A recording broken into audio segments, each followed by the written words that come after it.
Good morning. So please correct me if I'm wrong, but I believe that I was the person who coined the phrase stealth edible. And the way I define a stealth edible is it's something that you can plant in your yard, grow food on, and nobody will know what you're doing. Now, the reason that I came up with this term is because as somebody who's interested in the whole food instead of lawn kind of movement, I was often talking to people who would say, you know, this is all well and good, but my neighbors aren't going to let me plant food in my yard. And so I started thinking about plants that you could put in your yard and nobody would know that you were growing food. And so I grow a lot of these, and I put a lot of them in my front yard, partly because I like to have something more decorative in front of my house, but also because I'm trying these out for this very reason, because I want to see how much I can grow in my yard without people really knowing exactly what I'm doing. But it gets them thinking, and when they see me out there working on my gardens all the time, they get excited about it too, and I get a lot of comments from people who pass by. Of course, I also plant tomatoes and beans and other things in my front yard, but I've got a very healthy collection of what I consider stealth edibles. So I'm going to give you a list today of some of the ones that I've grown or that I intend on growing soon, and just give you a good sense of what I mean by stealth edible and just some examples that you might be able to try this year in your own front yard. So here we go. We're going to do a list of about 12, and some of them will be combined items. But anyway, we'll start from the ground up. So things that create tuberous roots that you can harvest for yourself, and then we'll work our way all the way up to the overstory, sort of the canopy layer. If you happen to have a large enough yard where you can plant some canopy trees, I'm going to give you an example, just one example of a canopy tree. And so a lot of these I've covered in other videos. Some of them I have not. So stick with me. If you think that I'm just going to repeat the same information I had before, I'm not. But you can also go back and reference some of my old videos to find out more about some of these individual plants. So we'll start from the ground up. And we'll start with the sweet potato. Now, the sweet potato, very typical vegetable to grow in your garden. What people who haven't grown this probably don't realize is that it is a very close relative of the morning glory. So when you plant sweet potatoes, and if you plant, especially if you get a variety that will flower, then you can plant something that in your yard that will look just like morning glories planted on a trellis, but underneath you can be growing sweet potatoes. So the variety I have flowers. You may need to look around a little bit to find one that will, but honestly, I got mine out of the grocery store and started them from that. So you might just luck out and get one that flowers if you try that yourself. I don't know, but you might want to look around and see if you can find ones that are advertised as flowering. If not, even the foliage is absolutely beautiful.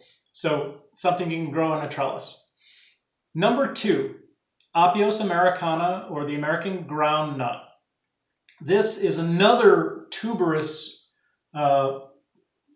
plant. It forms these little tubers, and I have done a video about this in the past. So you can go search for Apios americana or ground nut in my videos. You will find a video on this specific topic, but it looks like wisteria when it's growing up, except it's a sort of a thinner vine, and it's a yearly vine, but the tubers they are perennial and they'll stay underground year after year. So it's one of those things you need to be careful that you control.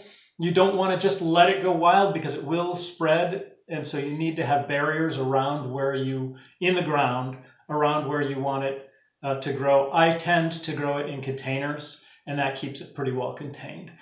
So if you have a trellis and you can set a nice planter under that trellis and grow Apios americana, you'll have these beautiful vines, absolutely gorgeous flowers, drooping purple flowers, and at the end of the season, you'll be able to dig up your groundnuts and eat them. So check out that other video to see more information on those. Number 3, alpine strawberries.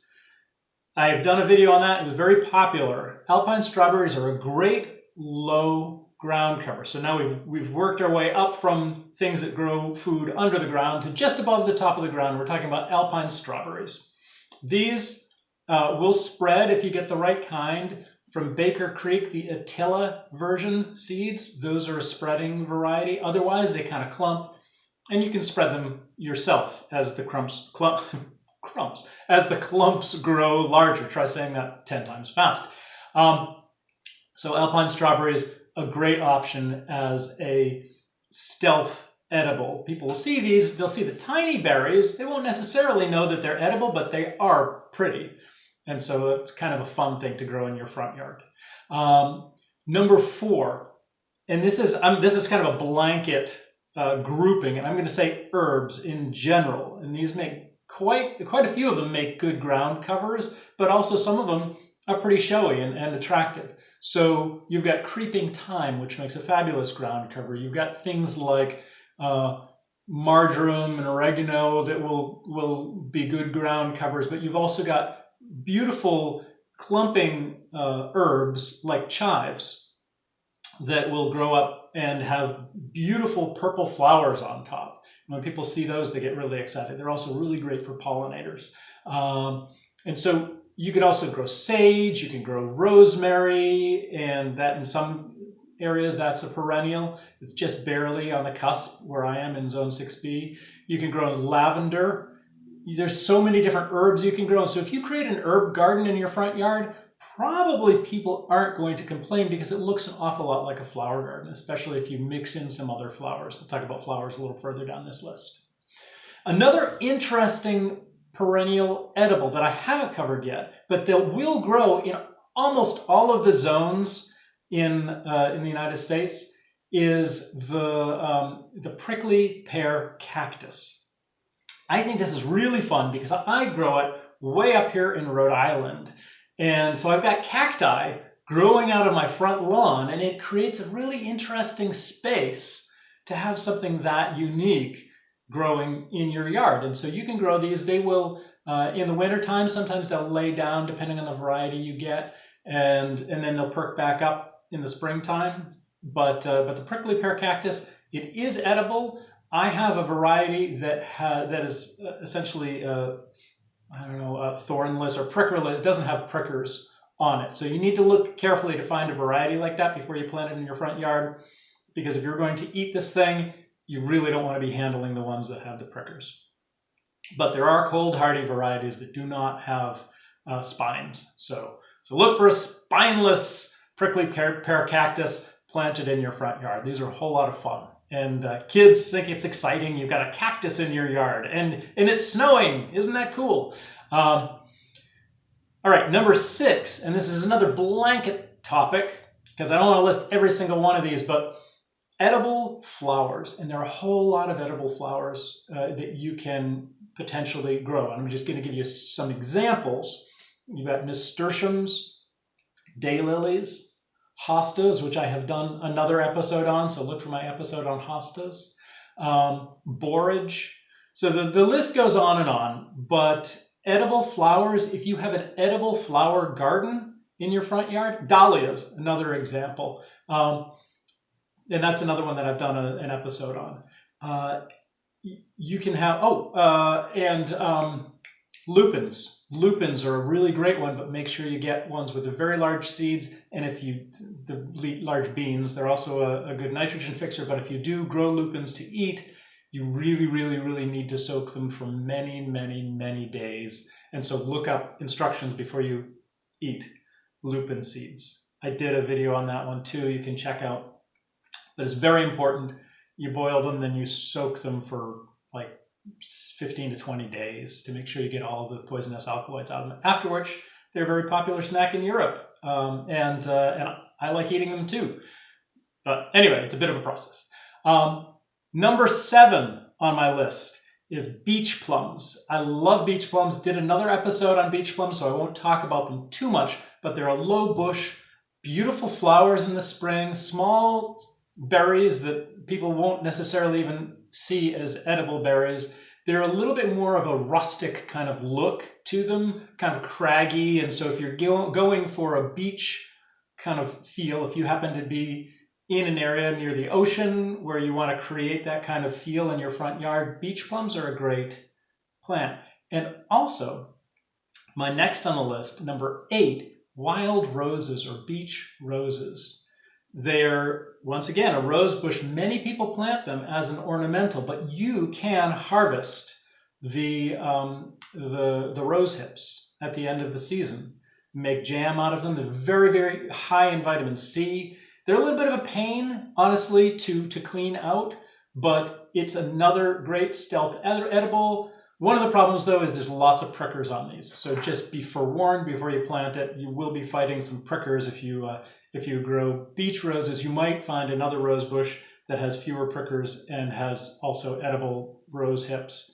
It's just a thought. I don't know how available that might be, but beach roses, great, especially if you are in the native territory of the beach rose and can grow those and kind of help the local pollinators out because they love those too. Number 9, the fruiting honeysuckle. So this is also called the fly honeysuckle, the honeyberry, or the haskap. You probably saw my video on that not too long ago. This creates little berries that look like elongated blueberries. And these can be very tasty berries, but they take a long time from the time that they turn blue to the time that they're actually ripe. So when they just have turned blue, kind of sour, as they go further along, they get sweeter. They'll never probably get as sweet as a good blueberry. But fun bush looks just like a honeysuckle because that's what it is. And so in the spring, you will get those beautiful honeysuckle flowers, but the additional benefit is that you will get these berries just a little while later. And your neighbors will just think you planted honeysuckle. And who's going to complain about somebody planting honeysuckle, right? Number 10, the gumi bush. Now this is not something that I have planted, but I really want to. So I'm trying to make space for it out in my yard. The gumi bush, it's also related to an invasive species called the autumn olive, but the gumi is not invasive. It has a very similar flavor to the autumn olive. It is kind of like an astringent cherry. And if you know what astringency is, if you put a gumi berry in your mouth and eat it, it kind of makes your mouth feel like it's being dried out as you eat it. Once you get over that strange effect, the gumi berry is very tasty, just like the autumn olive is very tasty. And so this is another fruiting bush, beautiful bush. People will not recognize this as an edible plant. So it's a stealth edible, but can create lots of berries for you, and they're very tasty berries.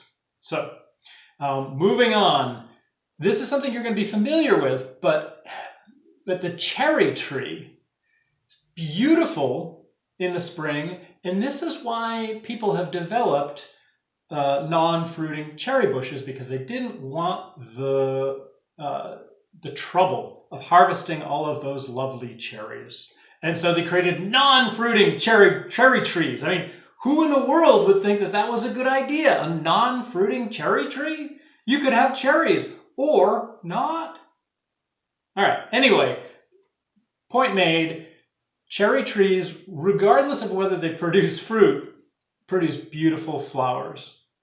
And so in a funny way, the whole non-fruiting cherry tree culture has created an opportunity for those of us who want to plant fruit in our front yard but might not have such forgiving neighbors to plant a cherry tree and have actual fruit coming off of it, because they'll be used to seeing the cherry trees that don't produce fruit. They won't even question it. And if anybody asks, you just say, gosh, that's weird, it's making cherries. Anyway, so my final, number 12, my final tree or final plant. So we've been working our way up to the tallest of tall, and that is the linden tree. And this is a very popular landscaping tree. I did a whole video on this recently. And so go back and look at that if you want to hear more, but you can make tea out of the flowers, you can eat the leaves. It's a really useful tree. It can be coppiced, which means it can be cut back to the ground and it will grow into more of a collection of branches, like more of a bush style, or you can let it grow as a tree. It will become an overstory tree, so just be careful where you plant it if you don't want to shade the rest of your yard. I keep mine pruned down to about like 12 feet tall so that it doesn't get, it doesn't overshade the rest of my yard. So that is my list of 12 stealth edibles that you can plant this spring, turn your yard into a food production paradise without having any neighbor flack about starting a farm in your front yard. You can turn your landscape into a beautiful collection of flowers and vines and creeping ground covers and all kinds of very socially acceptable types of plants, but at the same time be producing food for your family. So just a thought. I hope you will let me know what other stealth edibles you have thought about and perhaps planted in your own yard. Put that in the comments below. Please leave me a thumbs up. Please check out the Food Forest Garden Club. This is my Food Forest Garden Club t-shirt, and we are getting together every couple of weeks talking about our plants, talking about our plans for this spring, what we're doing, and what we're excited about, the things that have worked and the things that haven't worked so well. So in the meantime, I hope you enjoyed this video, and I hope you have an awesome day.